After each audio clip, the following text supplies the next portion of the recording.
Hello and welcome to the Devju classes. आप सभी का आपका अपना यूट्यूब चैनल देवजू क्लासेस में स्वागत है। आज 1 तारीख को आपका पेपर हुआ मैथ्स का, साइंस का, इंग्लिश का और हिंदी का। ये 4 पेपर आपके हो गए और इन सभी पेपर का जो आंसर की है इस चैनल पे अपलोडेड है। आप वहाँ से अपने मार्क्स को मिला सकते हैं कि आपका कितना मार्क्स आ रहा है, कितना अंक आपका आ रहा है। कल आपका पेपर जो है वो सोशल साइंस का है, तो आज हम इस वीडियो में उसके इम्पॉर्टेंट क्वेश्चंस को देखेंगे, है ना। एक सेट लेकर के उपस्थित हुए हैं और हम उसके आंसर को देखेंगे, साथ ही साथ उसके आसपास के जो भी क्वेश्चंस उससे बनेंगे और ज़्यादा से ज़्यादा क्वेश्चंस हम उसको सॉल्व करने का हम लोग प्रयास करेंगे। ठीक है। अगर आप इस चैनल पे नए हैं तो चैनल को जरूर सब्सक्राइब कर दें और अपने दोस्तों के साथ अधिक से अधिक इसे शेयर कर दें, क्योंकि क्लास 10th में ये चैनल आपके लिए बहुत ही उपयोगी सिद्ध होने वाला है। ठीक है। क्लास 10th का जो वो पूरा आपका तैयारी होगी क्लास 10th के लिए, बेसिकली वो इस चैनल के माध्यम से आपकी कराई जाएगी। तो आप इस चैनल को जरूर सब्सक्राइब कर लें और इस चैनल के साथ हमेशा जुड़े रहें। चलिए हम लोग देखते हैं क्वेश्चंस को और उसके सॉल्यूशंस को देखेंगे। 1815 में किस युद्ध में फ्रांस की हार हुई? ठीक है, 1815 में युद्ध हुआ था फ्रांस। ठीक है, फ्रांस की सेना एक तरफ थी और ब्रिटेन, है ना, और ब्रिटेन और उसके अलायंस जो थे उसकी सेना अलग थी। ठीक है, और उसमें नेपोलियन बोनापार्ट जो था उसकी हार हुई थी और वो फ्रांस की गद्दी पर बैठा हुआ था। ठीक है, तो 1815 में किसकी युद्ध हुई थी? वाटरलू की युद्ध हुई थी। ठीक है, पहला ऑप्शन क्या हो जाएगा? उसका सही आंसर क्या हो जाएगा? वाटरलू। ठीक है, आप ध्यान में इसको रखेंगे। ठीक है, फ्रांस की क्रांति जो होती है ना, कब से शुरू है? 1789 से। कब से? 1789 से। ठीक है, चलिए, उस समय कौन था फ्रांस की क्रांति के समय? फ्रांस के राजगद्दी पर कौन बैठा हुआ था? तो लुई 16वां। कौन था? लुई 16वां। ठीक है, चलिए, क्रांति से पहले फ्रांसीसी समाज कितने वर्गों में विभक्त था? तो क्रांति से पहले फ्रांसीसी समाज जो था वो 3 वर्गों में विभाजित था। पहला जो था वो था पादरी वर्ग। पहला क्या था? पादरी वर्ग था। ठीक है, दूसरा था कुलीन वर्ग। दूसरा क्या था? कुलीन वर्ग। ठीक है, और तीसरा जो था वो आपका जो वर्ग था वो क्या था? जनरल, यानी उसमें कृषक वगैरह सब कोई आते थे। ठीक है, जनरल वर्ग जो था, तो उसमें सबसे ऊपर जो पादरी वर्ग था वो भी 2 भागों में विभाजित था, उच्च पादरी और निम्न पादरी। तो उच्च पादरी, जिसमें निम्न पादरी वाले जो थे वो क्रांतिकारियों का साथ दिए थे। ठीक है, पूजा पाठ मतलब जो भी पादरी वाला कार्य होता था वो निम्न पादरी ही कराते थे। उच्च पादरी क्या करते थे? केवल पैसे के मालिक होते थे। ठीक है, सबसे ज्यादा पैसा किसके पास होता था? उच्च पादरी वर्ग के पास होता था। ठीक है, चलिए, तो कितने वर्ग में विभाजित थे? 3 वर्गों में विभाजित थे। नेक्स्ट, अच्छे, एक चीज, टाइद। टाइद जो था वो क्या था? एक कर था, जो कैसा कर था? धार्मिक कर था। कैसा कर था? धार्मिक कर। कौन था? टाइद। और जनरल कर जो देता था सब, है ना, कृषक लोग चुकाता था, उसको क्या बोलते थे? टाइद। ठीक है,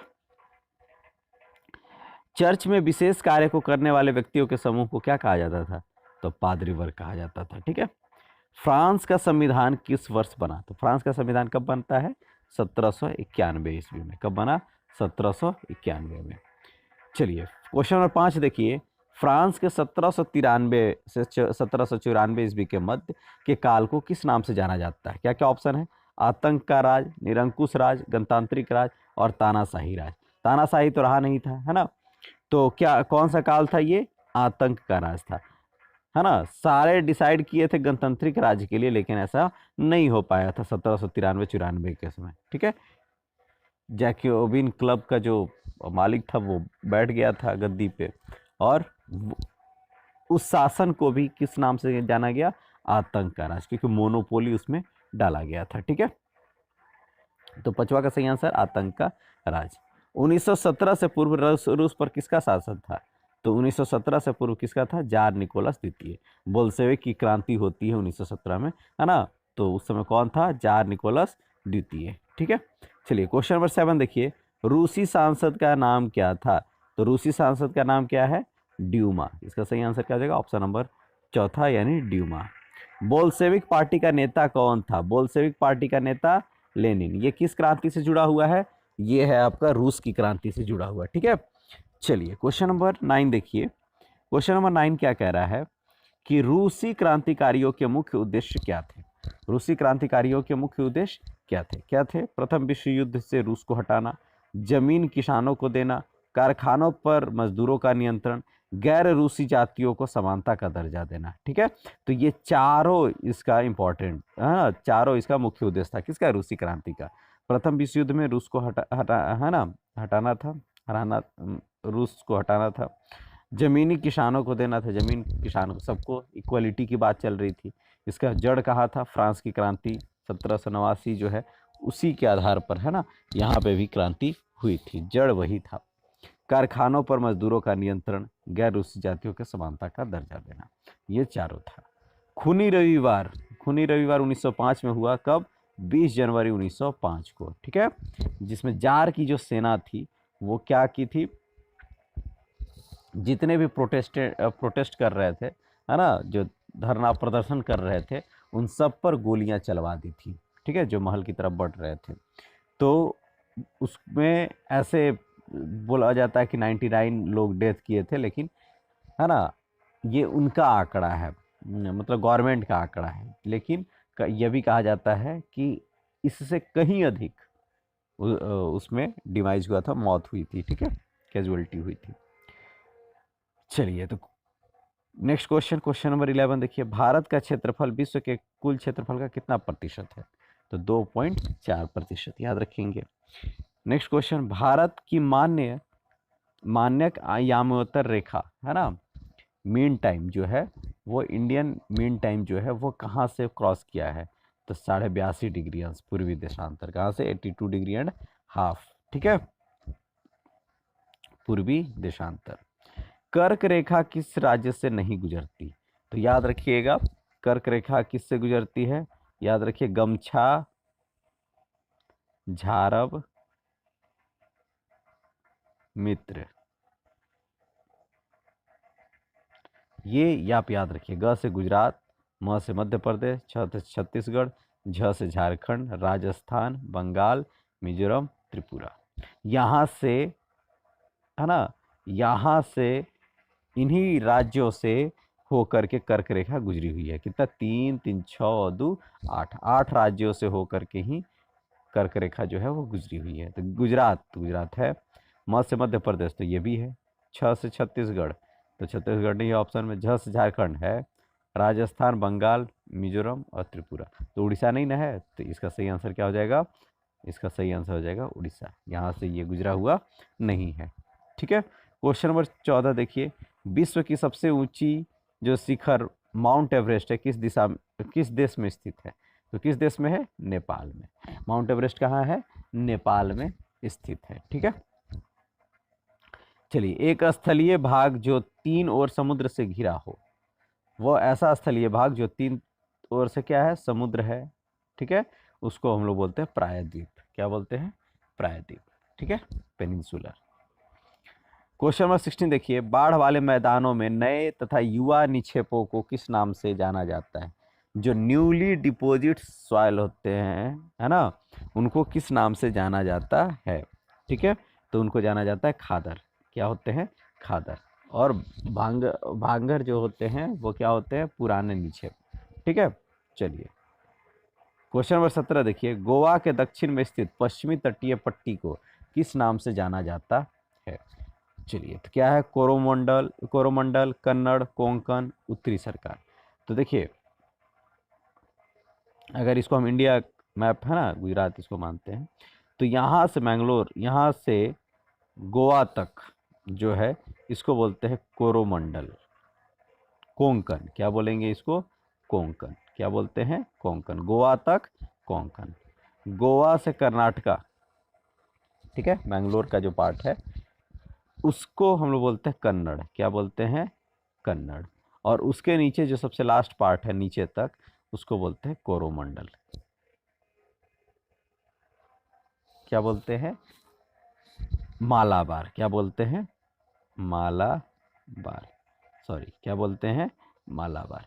इधर को क्या बोलते हैं, कोरोमंडल। ये क्या है, कोरोमंडल। इसके ऊपर उत्तरी सरकार, नॉर्थ सरकार, ठीक है। तो यहाँ पे कोरोमंडल तो होगा नहीं, तो क्या होगा, कन्नड़। क्या होगा, कन्नड़, ठीक है। चलिए नेक्स्ट देखिए, किस द्वीप को का निर्माण प्रवाल भित्ति से हुआ है। प्रवाल भित्ति से किसका निर्माण हुआ है, लक्षद्वीप। कोरल डिपॉजिट से किसका निर्माण हुआ है, किस आइलैंड का, तो लक्षद्वीप का, ठीक है। क्वेश्चन नंबर 19 देखिए, विश्व का सबसे बड़ी अपवाह द्रोणी किस नदी का है। तो विश्व की सबसे बड़ी अपवाह द्रोणी किसकी है, अमेजन की। और भारत की सबसे बड़ी अपवाह द्रोणी किसकी है, गंगा की। क्लियर है। जहां तक सिंचाई का कार्य होता है उतना क्षेत्र, ठीक है। नेक्स्ट, कौन सी नदी अरब सागर में गिरती है। क्वेश्चन नंबर 20 है कि कौन सी नदी जो है वो अरब सागर में गिरती है। तो देखिए आप इंडिया का अगर मैप, एक मिनट, अगर इस तरह से इंडिया का मैप अगर आप देखें, इधर क्या है, अरब सागर, और इधर क्या है, बे ऑफ बंगाल।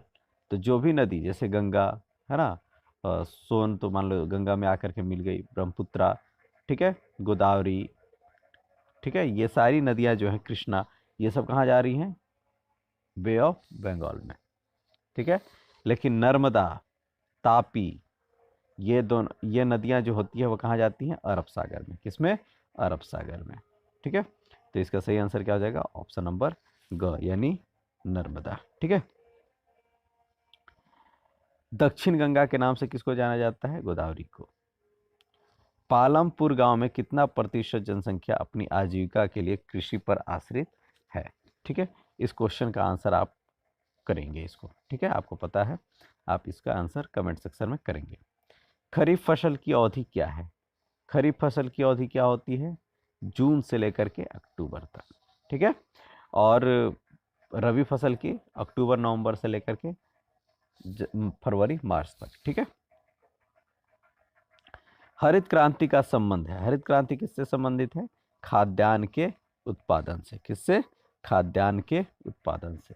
इसमें क्या हुआ था, HYV यानी हाई यील्डिंग वेराइटी, ठीक है, सीड्स की वेराइटी है जो कि कम, उतना ही सीमित क्षेत्र में ही ज़्यादा उत्पादन का क्षमता HYV सीड्स के पास, बीज के पास था, ठीक है। क्वेश्चन नंबर 24 देखिए, निम्न में से कौन कार्यशील पूंजी का उदाहरण है। कार्यशील पूंजी का उदाहरण क्या होगा, पूंजी तो औजार नहीं, भवन नहीं, मशीन नहीं, क्या होगा, नगद पैसा तथा कच्चा माल जो है वो कार्यशील पूंजी का उदाहरण है, ठीक है। चलिए क्वेश्चन नंबर 25 देखिए, निम्नलिखित में से कौन एक गैर कृषि क्रिया है। गैर कृषि क्रिया यानी जो कृषि पर निर्भर नहीं है, खेतों की जुताई करना, सिंचाई करना, फसल की देखभाल करना, खाद एवं बीज की बिक्री। तो गैर कृषि क्रिया क्या है, बिक्री, सेल। तो खाद एवं बीज की बिक्री जो है वो गैर कृषि क्रिया है, ठीक है। चलिए क्वेश्चन नंबर 26 देखिए, नीचे दिए गए कथनों को ध्यानपूर्वक पढ़िए। कथन एक क्या कहता है कि जब मानव संसाधन को शिक्षा तथा स्वास्थ्य के द्वारा विकसित किया जाता है तब मानव पूंजी निर्माण कहते हैं। किससे, शिक्षा तथा स्वास्थ्य के द्वारा विकसित किया जाता है तो मानव पूंजी का निर्माण, ठीक है। मानव पूंजी में निवेश भौतिक पूंजी की भांति ही प्रतिफल प्रदान करता है, ठीक है, बिल्कुल सही। तो क्या होगा, एक केवल एक सही है कि दूसरा सही है, कि दोनों सही है, कि दोनों गलत है। तो क्या होगा, दोनों सही है। कथन एक और कथन दो क्या होगा, दोनों सही है, ठीक है। क्वेश्चन नंबर 27 देखिए, किस प्रकार की जनसंख्या अर्थव्यवस्था की परिसंपत्ति है। अर्थव्यवस्था की परिसंपत्ति कौन सी जनसंख्या है, तो शिक्षित होना चाहिए और स्वस्थ जनसंख्या होना चाहिए, ठीक है। इसका सही आंसर क्या हो जाएगा, ऑप्शन नंबर क, ठीक है। क्वेश्चन नंबर 28 देखिए, नीचे दिए गए कथनों में से कौन सा कथन बेरोजगारी को सही तरीके से परिभाषित करता है। तो बेरोजगारी को कौन सा परिभाषित कर रहा है, देखो पहला क्या है, जब प्रचलित मजदूरी की दर से कम मजदूरी पर लोग काम करते हैं। देखिए काम मजदूरी पर काम भी करे, अगर काम मिल रहा है उनको तो वो बेरोजगारी की संज्ञा में नहीं आएगी। जब प्रचलित मजदूरी की दर पर काम करने के इच्छुक व्यक्ति को रोजगार नहीं मिले, है ना, तो अगर मजदूरी प्रचलित मजदूरी है, उस पर इच्छुक है कोई व्यक्ति कि हम उस पर काम करेंगे और फिर भी रोजगार नहीं मिल रहा है, तो ऐसे ही सिचुएशन को क्या बोलते हैं? बेरोजगारी बोलते हैं। तो दूसरा क्या हो जाएगा? सही आंसर होगा, आगे पढ़ने की भी जरूरत नहीं है। ठीक है, चलिए नेक्स्ट क्वेश्चन देखिए, क्वेश्चन नंबर 29। प्राथमिक शिक्षा, प्राइमरी एजुकेशन है ना, प्राथमिक शिक्षा में नामांकन के लिए कौन सा कार्यक्रम चलाए गए हैं? तो कौन कौन है? सेतु पाठ्यक्रम भी है और स्कूल लौटो शिविर, दोनों चलाया गया है। तो क और ख दोनों। ठीक है, क्वेश्चन नंबर 30 देखिए, मौसमी बेरोजगारी से क्या तात्पर्य है? क्या है ऑप्शन? जब उच्च डिग्री धारक को रोजगार नहीं मिलता है, ये मौसमी बेरोजगारी नहीं है। जब किसी खास फसली मौसम में ही रोजगार मिलता है, ये भी हो सकता है। ठीक है, तीसरा क्या है? जब वर्ष के कुछ महीनों में रोजगार प्राप्त नहीं होता। ठीक है, जब वैकल्पिक रोजगार उपलब्ध नहीं है, तो ये नहीं होगा। तो क्या होगा? ऑप्शन नंबर ग इसका राइट आंसर। फसली मौसम में ही रोजगार, दोनों एक ही टाइप का, जिसे कोई एक पार्टिकुलर मौसम में भी रोजगार मिल रहा था, लेकिन ये मौसमी बेरोजगारी जो है वो मौसम से रिलेटेड नहीं है, है ना, इसलिए हम इस ऑप्शन को सही नहीं मानेंगे। तो कौन सा सही होगा? जब वर्ष के कुछ महीनों में ही रोजगार प्राप्त होता है या फिर कुछ महीने रोजगार न मिलता हो, तो उसको हम लोग बोलेंगे मौसमी बेरोजगारी। ठीक है, तो इसका सही आंसर क्या हो जाएगा? ऑप्शन नंबर ग। लोकतंत्र का शाब्दिक अर्थ क्या है? डेमोक्रेसी। तो डेमोक्रेसी क्या क्या है? कानून का शासन, राजा का शासन, लोगों का शासन, कुछ विशेष लोगों का शासन। तो लोगों का शासन। ठीक है ना, Abraham Lincoln, for the people by the people, है ना, जनता के लिए जनता के द्वारा जो शासन होता है, उसी को क्या बोलते हैं? लोकतंत्र बोलते हैं। इनमें से कौन लोकतंत्र की विशेषता नहीं है? स्वतंत्र एवं निष्पक्ष चुनावी मुकाबला, ये तो है। एक ही राजनीतिक दल का शासन, ये नहीं है। ठीक है, एक ही राजनीतिक दल का शासन हो, ये लोकतंत्र की विशेषता नहीं है। कोई भी दल, कोई भी व्यक्ति शासन कर सकता है। चलिए क्वेश्चन नंबर 33 देखिए, इनमें से कौन सा कथन गलत है? क्या है ऑप्शन? लोकतंत्र शासन का एक ऐसा रूप है जिसमें शासकों का चुनाव लोग करते हैं। ठीक है, सही है। लोकतंत्र में अंतिम निर्णय लेने की शक्ति लोगों द्वारा चुने हुए प्रतिनिधियों के पास ही होनी चाहिए। चलिए ठीक है। लोकतंत्र शासन का वह एक रूप है जिसमें वंशानुगत शासक द्वारा शासन चलाया जाता है। गलत हो गया। वंशागत शासन जो हो गया वो आपका कहाँ हो गया? राजशाही, है ना, राजतंत्रात्मक। लोकतंत्रात्मक ना होकर के वो क्या हो जाएगा? राजतंत्रात्मक। ठीक है, लोकतंत्र शब्द की उत्पत्ति डेमोक्रेसी से हुई है, बिल्कुल सही है। क्वेश्चन नंबर 34 देखिए, इनमें से कौन सा तर्क लोकतंत्र के पक्ष में अच्छा नहीं है? लोकतंत्र के पक्ष में अच्छा नहीं है कौन है? लोकतंत्र मतभेदों और टकरावों का संभालने का तरीका उपलब्ध कराता है। लोकतंत्र जो है वो मतभेदों और टकरावों को संभालने का तरीका उपलब्ध कराता है। दूसरा क्या है? एक मिनट,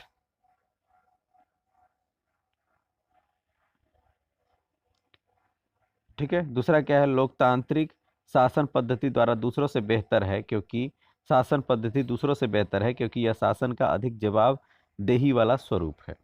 ठीक है, सही है। लोकतंत्र बेहतर निर्णय लेने की संभावना बढ़ाता है। ठीक है, लोकतंत्र नागरिकों का सम्मान नहीं बढ़ाता, तो बढ़ाता है, नागरिकों का ही सम्मान तो बढ़ाता है। तो इसका सही आंसर क्या जाएगा? ऑप्शन नंबर घ।